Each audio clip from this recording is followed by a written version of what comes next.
Sina Lyra Shane Silvano, Jessa Alferez at Jovan Duran. Sa unang tingin, aakalain mong pangkaraniwang mga estudyante lamang. Pero ang tatlong ito may itinatagong kakaibang lakas. Kasama lang naman sila sa mga lubahok sa 2024 Visayas Powerlifting Championships na idinaos sa Cebu City kamakailan. Ang 12 anyos na si Lyra bumasag ng national record sa 31 kg category. Ika niya, nais niyang ipagpatuloy ang pagiging isang powerlifter dahil baka sakaling balang araw ay mapabahagi siya ng national team. Pero ang pinakagusto niyang bahagi ng paglahok sa mga competitions. Nakakapunta ka sa iba-ibang lugar. Ang 11 anyos naman na si Jovan, ikatlong beses nang sumali sa mga kompetisyon. Aniya, napakasarap sa pakiramdam tuwing nakakakuha siya ng mga medalya.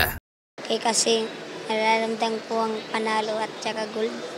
Samantalang si Jessa naman, gustong tularan ang national team member at Jose Rizal University Collegiate powerlifter na si Veronica Ompod.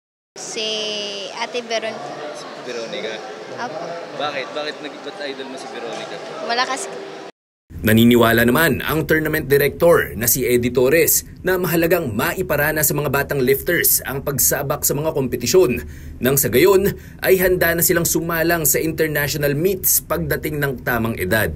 Kasi hindi pa sila pwedeng lumaban sa international because the minimum age to compete overseas is 14.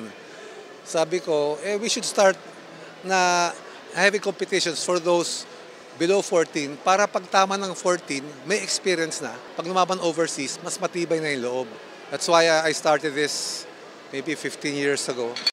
Nangako rin si Torres na magpapatuloy ang kanyang suporta sa mga batang lifters nang sa ganung paraan ay ganahan ang susunod na henerasyon at mapaigting palalo ang development ng sport ng powerlifting sa bansa.